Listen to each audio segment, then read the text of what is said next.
सीएनजीचा पूर्ण स्टॉप झालं. जो अगोदरचं इंजन होतं त्या इंजनमध्ये जे काही मेंटेनन्स होता, ह्या मेन 2 गोष्टी आहेत त्या पूर्ण स्टॉप झाल्यामुळं इन्कममध्ये 75-80% फरक पडला. अगोदर खर्च व्हायचा तो खर्च पूर्ण वाचला गेला. मी भगवान कसबे 1990 सालापासून रिक्षा चालवतो.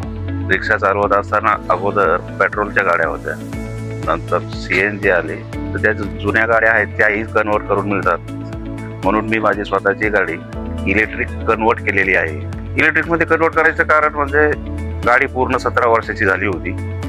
अजून 3 वर्षानंतर तिला स्क्रॅप करावं लागलं असतं. अन्यथा ती जे इलेक्ट्रिकमध्ये कन्वर्ट झाली तर ती आता लॉंग लाईफ झाली माझ्यासाठी. तिला स्क्रॅप वगैरे काही करायची नाही. आरटीओचे सर्व कामं करून देतात आणि दिले पण होती. दररोज ईव्ही बसवल्यापासून एका चार्जमध्ये 100 किलोमीटरचा 70-75% बचत होती. चार्ज करण्यासाठी पूर्ण 3 तास लागतात. माझी गाडी 17 वर्ष जुनी होती, परंतु ज्यावेळेस मी ईव्ही केली तर त्यात 2 प्रकारचे अनुभव असे आले की इंधन म्हणजे गॅस पेट्रोल वगैरे काही नाही, फक्त इलेक्ट्रिक.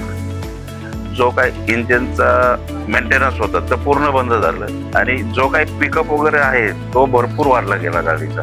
ईव्ही रिक्षाला अजून काही ट्रॅफिकमध्ये किंवा चढायला काही अडचण आलेली नाही. ही विद्युत त्या कंपनीतून सर्व्हिस सुद्धा चांगली मिळते. काहीही प्रॉब्लेम आला त्यांना कॉल केला तर ते ताबडतोब आपल्या सेवेशी हजर राहतात. काही अडचण येत नाही.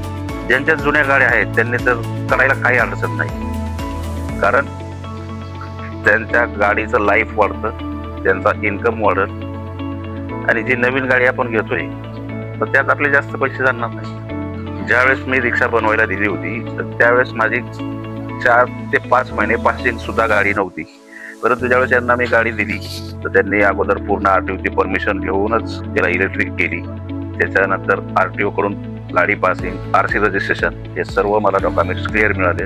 रोजचा कमीत कमी 300 ते 350 रुपये लागतच आहे, परंतु आता ते इलेक्ट्रिक असल्यामुळं सीएनजीचं पूर्ण स्टॉप झालं.